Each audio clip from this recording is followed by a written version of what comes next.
कि बहुत बनाव संवार भले घर की लड्डाचकियों को शोभा नहीं देता। ऐसी आदत अच्छी नहीं। यदि कभी वह मुझे दर्पण के सामने देख लेती तो जिद्दाकने लगती, परंतु अब बाबूजी की जिद से मेरी यह झिझक जाती रही। मेरी सास और ननदें मेरे बनाव श्रृंगार पर नाक भौं सिकोड़ती, पर मुझे अब उनकी परवाह न थी। बाबूजी की प्रेम परिपूर्ण दृष्टि के लिए मैं जिद्दहकियाव भी सह सकती थी। अब उनके और मेरे विचारों में समानता आती जाती थी। वह अधिक प्रसन्न चित्त जान पड़ते थे। वह मेरे लिए फैशनेबल सादियाँ, सुंदर जाकटें, चमकते हुए जूते और कामदार स्लीपरें लाया करते। पर मैं इन वस्तुओं को धारण कर किसी के सामने न निकलती। ये वस्त्र केवल बाबूजी के ही सामने पहनने के लिए रखे थे। मुझे इस प्रकार बनी ठनी देखकर उन्हें बद्धी प्रसन्नता होती थी।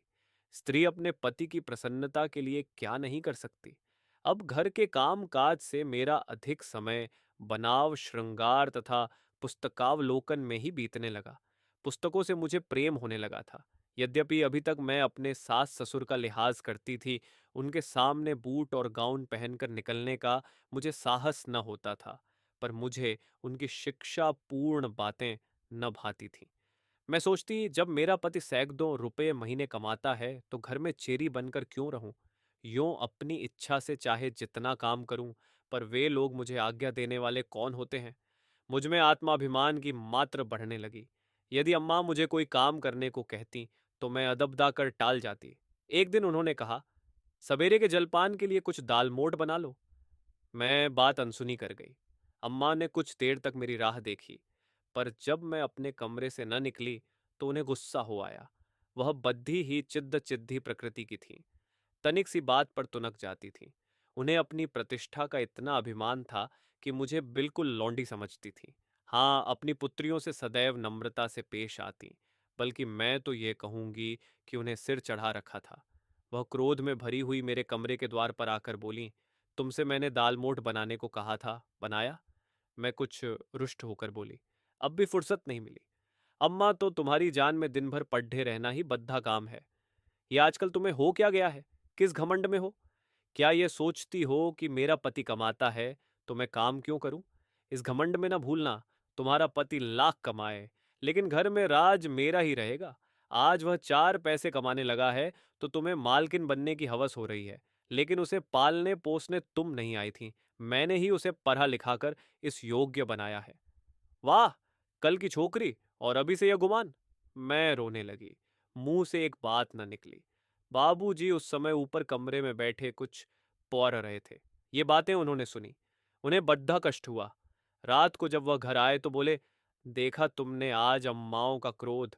यही अत्याचार है जिससे स्त्रियों को अपनी जिंदगी पहाद्दा मालूम होने लगती है।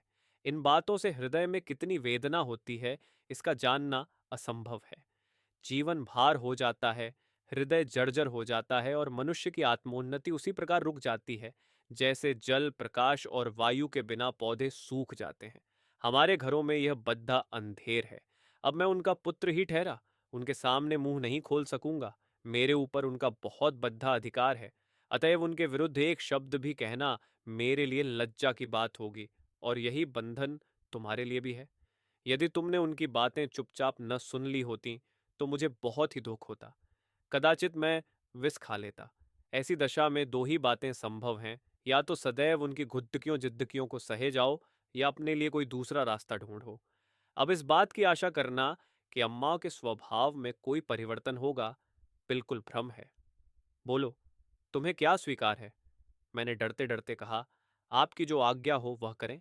अब कभी ना पढ़ूं लिखूंगी, और जो कुछ वह कहेंगी वही करूंगी। यदि वह इसी में प्रसन्न है तो यही सही। मुझे पीआरएच लिखकर क्या करना है? बाबूजी, पर यह मैं नहीं चाहता। अम्मा ने आज आरंभ किया है, अब रोज बढ़ती ही जाएंगी।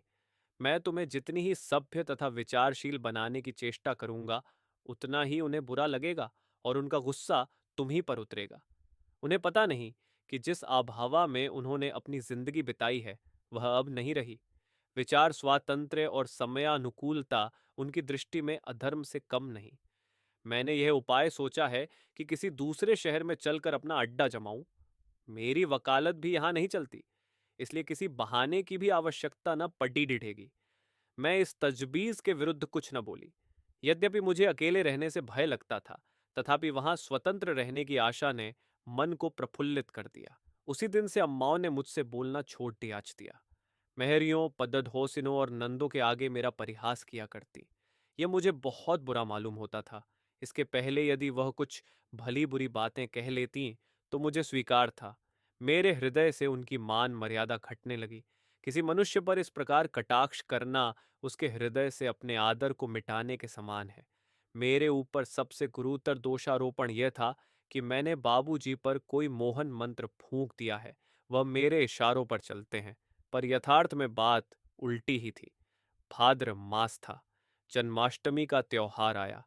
घर में सब लोगों ने व्रत रखा। मैंने भी सदैव की भांति व्रत रखा। ठाकुर जी का जन्म रात को 12 बजे होने वाला था।